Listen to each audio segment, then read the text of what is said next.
Good afternoon, Facebook, or wherever you're viewing this live here. This is Pete Olsen. I am up here in God's country here in beautiful Montana at my place here at Jackpot Ranch. Number one money earner in the industry, and a coach to students all over the globe, helping them get to the top ranks of their company and maximize their earnings in the network marketing industry. So today's live is great. The topic I touched on a little bit yesterday, and the topic is how to set boundaries with your reps and your customers in network marketing. And this is such an important topic because it really delves in or intertwines with the subject of, managing your downline. And I've had several instances of this happening where I'm enrolling somebody or asking someone to join my business, if you will. And they say, yeah, I'll come in as long as you help me.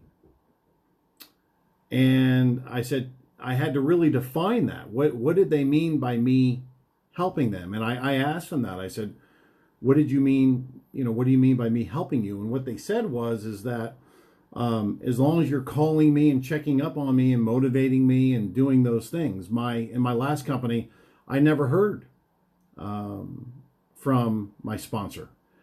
And I had to give this gal a dose of reality. And I said, I am not going to call you to motivate you, right? I am not going to call you to see if you finished the training. I am not going to call you to see if you made your dials. I am not going to call you to see if you followed up with those that you asked or prospected. That's not my job, right? That's not my job whatsoever. And I did tell her though that, and this is just one example, that you call me and ask a question, I'm going to get back to you. There's no doubt about it. I'm there for you, right?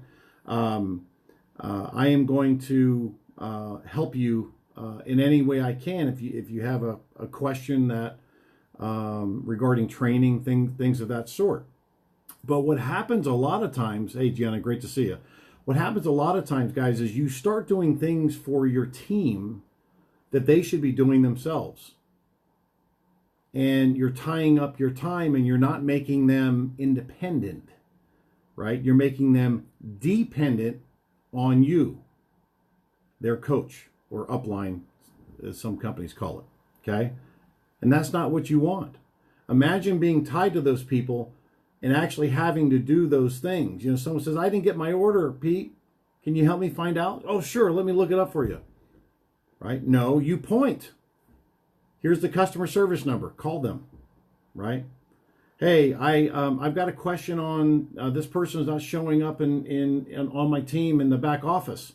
Can you help me with that? Yes. Call customer service or email customer support, right?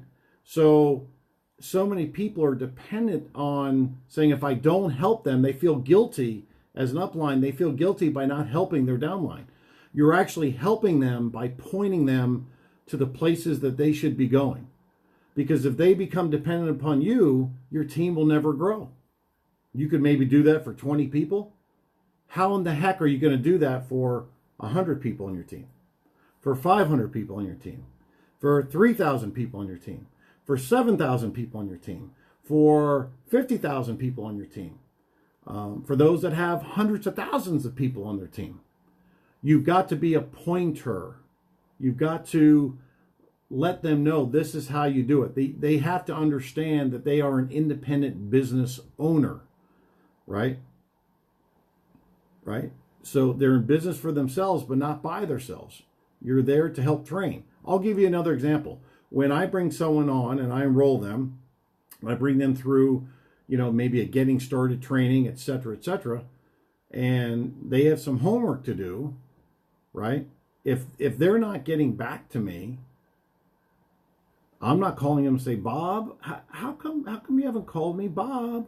No, the best thing that I can do for anyone in my entire organization worldwide is to be the best example that I can be for them. I can't motivate them, but I can inspire them to develop to higher levels in their companies, to go to director, to whatever your company calls your positions. That's the best thing that I can do, is to be the best example that I can be of what I want to see them doing. And if they look up and say, gosh, he's doing people's orders for him, and he has to look up this for his team, and he has to do this and do that, I just don't have the time for that. But if they look up and see, oh gosh, Pete's only doing income producing activities, right? And using his tools and pointing and making people independent versus dependent, I could do that part-time. So your actions speak so much louder than words, because your team is watching you. They're watching you do everything. They're watching the way you enroll people. They're watching the way you interact with people. They're watching the way you initially train the person, right? They're watching the way you develop people, or help them develop themselves, if you will. But I always say, this is not a babysitting service, right? This is not a babysitting service. I am here to help start you out in your business and answer questions where necessary, and be a role model and get back to you when you have questions. But I'm also here to help you become independent, point you in the right direction, point you to the right resource, point you to the right number to call, etc., etc. That is absolutely critical, guys, in order for you guys to have massive success, and psychologically have massive success, and say, hey, I can handle a team of 10,000 because I just make my team independent. It's no sweat. I'm not stressed. I'm not worked up. I'm not having to do every little thing for my team because I feel guilty. You can have an enormous team and not be stressed by it at all if you do it the right way. Okay? If you guys got a lot of value out of that, I've got 3 phenomenal tips for you on exactly how I manage my team, my global team. So if you guys want those tips, reach out to me. And there's one tip out of those 3 that's an absolute game changer that will change the dynamic of your entire organization. If you want those 3 tips, reach out to me personally on Facebook Messenger, or send me a message on Instagram, wherever you're seeing this, and I'll personally respond to you. Okay? I appreciate it, guys. Please share. Please comment. I appreciate it. Talk to you guys soon. God bless you. And to all those that lost a loved one on September 11th, whether you were had a rescuer or someone in the building that you knew, God bless you guys and all your families. And a remembrance to all those that gave the ultimate sacrifice. Okay? God bless you. Bye-bye.